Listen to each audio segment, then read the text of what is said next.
Olá, operadores! Bem-vindos ao canal Cambial, o seu espaço para entender a economia de forma descomplicada. Hoje, vamos falar sobre política fiscal e seus instrumentos. Vou explicar como funcionam as receitas e os gastos do governo, a relação entre a dívida pública e o PIB, o impacto do risco país, como as agências de rating influenciam a economia, e também vamos entender conceitos como balanço de pagamentos, balança comercial, conta capital, conta financeira e muito mais. Então, pega um café e vem comigo. Vamos começar falando sobre a política fiscal. Essa é a ferramenta que o governo utiliza para gerenciar a arrecadação e os gastos públicos, com o objetivo de influenciar a economia do país. A política fiscal pode ser dividida em dois tipos. Política fiscal expansionista, quando o governo aumenta os gastos ou reduz os impostos para estimular a economia. É uma estratégia comum em momentos de recessão, quando há necessidade de impulsionar o consumo e os investimentos. Política fiscal contracionista, quando o governo reduz os gastos ou aumenta os impostos para controlar a inflação ou equilibrar as contas públicas. Essa abordagem é adotada em momentos de superaquecimento econômico ou de alto endividamento. Agora, vamos falar sobre as receitas e os gastos do governo. As receitas do governo vêm principalmente de impostos, taxas e contribuições. Por exemplo, o imposto de renda, o ICMS, Imposto sobre Circulação de Mercadorias e Serviços, e o ISS, Imposto sobre Serviços, são algumas das principais fontes de arrecadação. Essas receitas são usadas para financiar os gastos públicos como a saúde, educação, segurança, infraestrutura e o pagamento de salários de servidores. Mas e quando as despesas superam as receitas? É aí que entra o déficit público, que pode ser financiado por meio de empréstimos. Isso nos leva a um dos indicadores mais importantes da economia, a relação dívida-PIB. Essa relação mede o tamanho da dívida pública em comparação com o Produto Interno Bruto, que é a soma de todos os bens e serviços produzidos no país. Por exemplo, se a dívida pública é de 5 trilhões de reais e o PIB é de 10 trilhões de reais, a relação dívida-PIB é de 50%. Quanto maior essa relação, maior o risco de que o país não consiga honrar suas dívidas, o que pode gerar desconfiança entre os investidores. Aqui entra o conceito de risco país, que reflete a percepção do mercado sobre a capacidade de um país cumprir suas obrigações financeiras. Um risco país alto significa que os investidores consideram aquele país menos seguro, o que pode levar ao aumento dos juros para a captação de recursos. E como o risco país é avaliado? É aí que entram as agências de rating, como Moody's, Fitch e SP Global Ratings.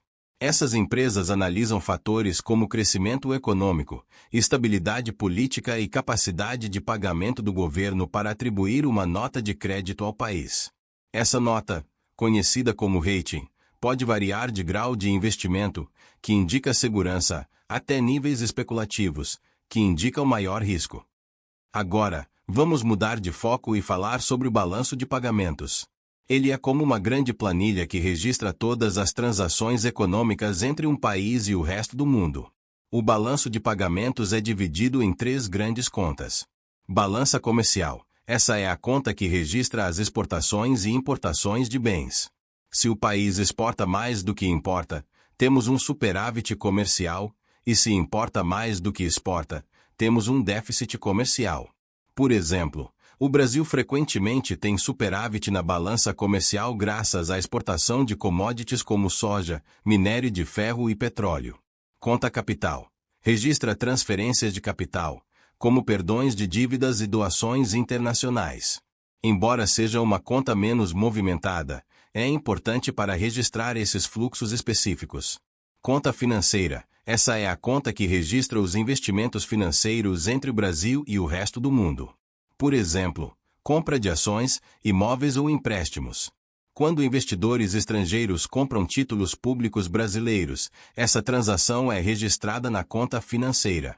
Agora vamos nos aprofundar um pouco mais. Dentro do balanço de pagamentos, existe também a balança de bens e serviços, que engloba não apenas a exportação e importação de mercadorias, mas também serviços como turismo, fretes e royalties. Por exemplo, Quando brasileiros viajam ao exterior e gastam em hotéis e restaurantes, essas despesas são registradas na balança de serviços como uma saída de capital. Outro conceito importante é a diferença entre déficit e superávit em conta corrente. A conta corrente inclui a balança comercial, a balança de serviços e as transferências unilaterais, como remessas de dinheiro. Um superávit em conta corrente significa que o país está recebendo mais do que gastando em suas transações com o exterior. Já um déficit em conta corrente indica o contrário. O país está gastando mais do que ganha, o que pode ser financiado por empréstimos ou pela venda de ativos, como reservas cambiais. Por exemplo, se o Brasil exporta 100 bilhões de dólares em bens, importa 80 bilhões de dólares, mas gasta 30 bilhões de dólares em turismo e serviços no exterior, o resultado da conta corrente será um déficit de 10 bilhões de dólares. Isso porque o saldo positivo da balança comercial foi insuficiente para cobrir os gastos com serviços. Com isso, conseguimos ver como todos esses conceitos estão interligados. A política fiscal, a dívida pública, o balanço de pagamentos e as contas externas formam um quadro completo que nos ajuda a entender a saúde econômica de um país.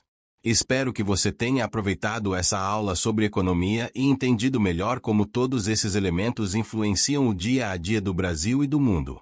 Se você gostou desse conteúdo, não esqueça de curtir, compartilhar com seus amigos e, claro, se inscrever no canal Cambial. Obrigado por assistir e até a próxima.